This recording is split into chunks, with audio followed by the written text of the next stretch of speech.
क्या आप Canada migrate होना चाहते हैं और आप इसके लिए एक आसान रास्ता अख्तियार करना चाहते हैं? You want to move to Canada. इस सिलसिले में जो आपसे मैंने प्रॉमिस किया था, तो उसकी ये पहली वीडियो है। इससे पहले मैं आपको ओपन वर्क परमिट पे 2 वीडियोस अभी दे चुका हूं और ये मेरी वो पहली वीडियो है जो प्रॉमिस के बाद आ रही है। चलिए फौरन स्टार्ट करते हैं।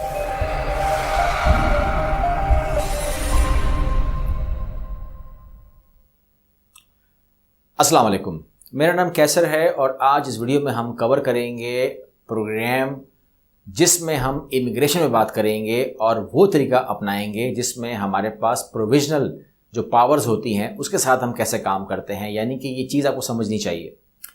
आम तौर पर आम कंसल्टेंट को इन चीज़ों का इल्म नहीं होता, इसलिए वो एक सादा तरीके से, और वो तरीका आपको इसी प्रोग्राम से, इसी वीडियो में अगर आपने कंप्लीट देखी तो आपको समझ में आ जाएगी। लेकिन आपको मैं पहले इन्फॉर्म कर दूं कि अगर आप इस चैनल पर पुराने हैं तो आपने वो पहली की जो वीडियोस होंगी कनाडा के हवाले से वो देख ली होंगी, तो काफ़ी तक आपको समझ में आ गया होगा। लेकिन अगर आप नए हैं तो फिर आप सब्सक्राइब भी कर लें और ख़ास तौर पे बेल नोटिफिकेशन पर ज़रूर क्लिक करें ताकि आपको आने वाले जो 10 और वीडियो हैं कनाडा के हवाले से और वीज़ास के हवाले से वो आपको मिल सकें। तो चलिए शुरू करते हैं। इसके अंदर जो सबसे पहला पॉइंट है वो ये है कि किस तरीके से आप अपने आप को एलिजिबल बनाते हैं इमिग्रेशन प्रोग्राम के लिए, जबकि आपके जो पॉइंट्स हैं वो भी काफ़ी लो हों। तो इसके लिए जो सबसे पसंदीदा प्रोग्राम है मेरा वो है अल्बर्टा के हवाले से। अल्बर्टा प्रोविजन का जो प्रोग्राम है उसके अंदर आपको लो स्कोरिंग के ऊपर अपॉर्चुनिटी मिलती है कि आप उसमें शामिल हो सकते हैं, और वो स्कोर अगर आपका 300 भी है तो you are eligible for that program. और फर्दर आपके पास अगर कोई जॉब ऑफर भी नहीं है तब भी आप इस प्रोग्राम का हिस्सा बन सकते हैं। इमिग्रेशन आपकी अल्बर्टा के लिए हो सकती है, जिसको नाम दिया जाता है, अगर आप सर्च करना चाहते हैं, देखना चाहते हैं, ऑफिशियल वेबसाइट पर आना चाहते हैं तो अल्बर्टा कैनेडियन इमिग्रेशन प्रोग्राम है ये, जिसका नाम है migration to Canada Alberta express entry stream. इस सूबे के तहत क्या फ़ायदे होते हैं, हमें किस तरह मिल सकता है, आसान रास्ता कैसे बन सकता है, तो इसमें अगर हम देखें तो अगर इस सूबे को हम स्टडी करें तो हमको नज़र आता है कि इस सूबे ने हमको साल के शुरू में 2019 के शुरू में ही बता दिया था कि इस साल वो 6000 लोगों को नॉमिनेट करेगा। लेकिन किन लोगों को करेगा? उन लोगों को नॉमिनेट करेगा जो हमें अप्रोच करेंगे। अब ये अप्रोच करनी पड़ती है। आप नॉर्मल प्रोग्राम से निकलकर अल्बर्टा की तरफ मूव करेंगे, अप्रोच करेंगे तो उन 6000 लोगों में से आ सकते हैं, और अभी तक गुंजाइश काफ़ी है कि अगर अभी भी लोग मूव करना चाहें तो इसमें आ सकते हैं। मैं आज कह रहा हूँ 6000, ये फिगर 2020 में, 2021 में और आगे ऑनवर्ड बदल सकती है, फिक्स नहीं रहती है। आगे बात करते हैं कि जी एलिजिबिलिटी क्या है। तो अगर आप 300 स्कोर भी कर लेते हैं तो आपकी एलिजिबिलिटी इस प्रोग्राम के लिए बन जाती है, लेकिन इसके लिए आपके पास एक्टिव जो एक्सप्रेस एंट्री प्रोफाइल है इन फेडरल पूल में वो होनी चाहिए, तब आपकी ये जो रिक्वायरमेंट है ये पूरी होती है। नंबर 1। नंबर 2, उसके बाद जो सबसे ज़रूरी बात है वो आप मुझसे पूछ सकते हैं एलिजिबिलिटी के हवाले। एलिजिबिलिटी क्राइटेरिया में जो इनका प्रोग्राम है उसको हम कहेंगे AINP। उसके तहत आपका जो मिनिमम CRS स्कोर है वो कम से कम 300 होना चाहिए, नंबर 1। नंबर 2, आपके पास हो एक्टिव एक्सप्रेस एंट्री जो फेडरल पूल की होती है, वो आपके पास एक्टिव होनी चाहिए। अब अगर इसको हम स्टडी करते हैं तो ये भी एक पॉइंट स्कोरिंग प्रोग्राम ही होता है जिसमें पॉइंट ही काउंट होते हैं और वो होते हैं 67%। तो ये भी एक प्रोग्राम है। अब अगर आप इसमें जब आते हैं तो ये आपसे इंटरेस्ट पूछता है कि आपका इंटरेस्ट जो है वो किस सूबे में है। आप ऑल कर सकते हैं। अगर आप ऑल करते हैं तो यही वो गलती होती है जिसमें आपकी जो एंट्री है वहाँ प्रॉब्लम आती है। अगर आप ऑल करते हैं तो ये आप नॉर्मल सूरत हाल पर रहकर नॉर्मल हालात में ही रहेंगे। तो इसकी बचत ये है कि आप वहाँ पर, मैं आपको एडवाइस कर रहा हूँ कि अगर आपको अल्बर्टा के साथ चलना है तो फिर आपको इसके अंदर अल्बर्टा के साथ ही आपको डालना पड़ता है कि जी मेरा जो इंटरेस्ट है वो अल्बर्टा में है।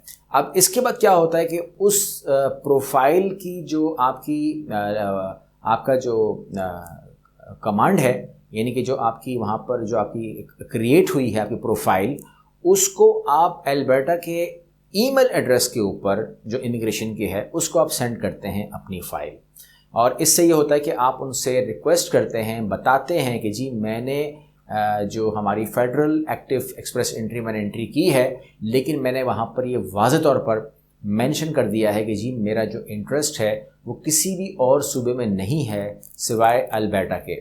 जिससे होता ये है कि वो आपको जो ईमेल है वो आपको जो रिसीव आपको होगी उसे जवाब में, उसको हम कहते हैं NOI, यानी कि नॉमिनेशन ऑफ इंटरेस्ट।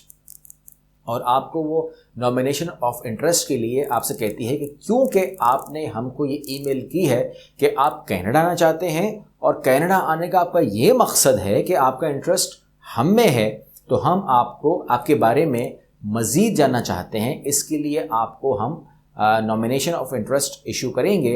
लेकिन इसके लिए आपको ये करना होगा कि आपको हमें बाकायदा हमें भी दरख्वास्त देनी होगी, यानी कि अब सूबा भी आपसे दरख्वास्त मांग रहा है। आपको एक मखसूस एप्लीकेशन को फिल करना है जिसका नाम है AINP 012। अब ये जब आप, हो सकता है कि कोई इसका कोई कॉपी, कोई तस्वीर आपको मिल जाए, लेकिन आपके लिए जो है ना वो ढूंढने की ज़रूरत नहीं है, क्योंकि जब आपको गवर्नमेंट ऑफ अल्बर्टा ने कहा है, सूबे ने कहा है कि आप हमें फॉर्म फिल करके दें, तो वहीं पर आपको वो ये जो फॉर्म है AINP 012 ये आपको ईमेल पे करता है और उसी को भर के आपको भेजना होता है। अब जाहिर है उसके साथ आपको वो 6 फॉर्म और देगा आपके लिए, उसमें कुछ एप्लीकेबल हैं और कुछ कंपलसरी हैं, और 3 फॉर्म देगा आपको आपकी वाइफ के लिए, इफ़ एप्लीकेबल अगेन, अगर आप मैरिड हैं तो वो आपको देगा। अब इसके बाद आपने उनको अपने तमाम रिक्वायर्ड डॉक्यूमेंट जो आपसे उस सुबह मांग रहा है आपको देने पड़ेंगे, जिसमें आइल्स भी बहुत अच्छा रोल अदा करता है। जितना बड़ा स्कोर होगा उतने ही ज़्यादा पॉइंट का फ़ायदा आपको मिलेगा। नंबर 1 बात तो ये है। उसके बाद आपको ECA रिपोर्ट भी चाहिए। अब ECA रिपोर्ट क्या होती है? ECA रिपोर्ट के कम से कम कुछ 4-5 एजेंसीज़ हैं जो ये काम करती हैं इंटरनेशनली, लेकिन कुछ जो है वो ऑथेंटिक हैं। वो बताते हैं कि जो तालीम आपने हासिल की है अपने मुल्क में, पाकिस्तान में, इंडिया में, बांग्लादेश में, कहीं पर भी, वो तालीम को कनाडा की हुकूमत तालीम मानती भी है कि नहीं मानती, उस डिग्री की कोई वैल्यू भी है या नल एंड वॉइड है। तो अगर वो रिपोर्ट कह देती है कि जो भी आपका कॉलेज यूनिवर्सिटी की तालीम है उसको मानती है गवर्नमेंट तालीम, तो फिर उसके भी पॉइंट कंसिडर होंगे और उस डिग्री को डिग्री माना जाएगा। बहुत बड़ा किरदार अदा करेगा आपके एक्सपीरियंस लेटर्स और आपके जो ऑफिस के जो आपकी तरफ को दिए होते हैं आपको लेटर्स, वो बहुत बड़ा किरदार अदा करेंगे, क्योंकि वही लोग एलिजिबल होते हैं जिसकी जो ऑक्यूपेशन है वो अल्बर्टा को भी चाहिए हो। ऐसा कोई अगर आपके पास ऑक्यूपेशन है जिसकी वहाँ पर कोई नीड नहीं है तो वो आदमी उनके लिए फ़ायदेमंद भी नहीं है। तो लिहाजा आपने उसी ऑक्यूपेशन में जाना है जिसकी वहाँ पर नीड हो। आखिरी में जब ये डॉक्यूमेंट आप पूरे कर देते हैं तो हो सकता है कि आपके पास एक ईमेल और आ जाए कि आपके डॉक्यूमेंट पूरे नहीं हैं, फर्दर डॉक्यूमेंट भेजें। वो भी भेजने के बाद आपके पास जो है एप्लीकेशन जो अगर अप्रूव होती है तो आपको जो जारी करेगा डॉक्यूमेंट, उसके बाद वो आपको अप्रूवल लेटर देगा और आपको कहेगा जी हमने आपकी एप्लीकेशन को अप्रूव कर लिया है। अगर अप्रूवल लेटर आपके पास आ जाए अल्बर्टा का, तो इसका मतलब ये हुआ कि आपने उस लेटर को लगाना है फेडरल अपनी प्रोफाइल में वापस भेजना है, और ये प्रोफाइल के अंदर जब जाएगा तो आप अगर CRS के 300 पॉइंट पर खड़े थे तो आपको इस लेटर ने दिलवाने हैं 600 पॉइंट्स प्लस, यानी कि आप खड़े थे 300 पे, ये जंप करेगा और आपको सीधा 300 के बाद 600 प्लस करेगा, आपको 900 पे ले जाएगा। तो आप सोच सकते हैं कि इस प्रोग्राम का और इस प्रोफाइल का और इन तमाम चीज़ों का, इस मेहनत का आपको क्या सिला मिलने वाला है। तो लेकिन आपको जो रिहाइश मिलेगी वो कंडीशनल है। आप कनाडा में जाएंगे, आपकी कनाडा इमिग्रेशन होगी, लेकिन वो एक मखसूस सूबे के लिए है। आपकी रिहाइश, आपका तमाम चीज़ें उस सूबे से जुड़ जाएंगी और ये बहुत बड़ी सपोर्ट और बहुत बड़ी आसानी बना के आपको देगा। उम्मीद करता हूँ कि आपको इस वीडियो में इस सूबे के हवाले से, स्पेसिफिक प्रोविजनल पावर के हवाले से और तमाम प्रोग्राम को समझ में आ गया होगा। अगर फिर भी कोई सवाल है, कोई कमेंट है, तो आप मुझसे कमेंट बॉक्स पर कर सकते हैं। I will reply you inshallah. Allah Hafiz.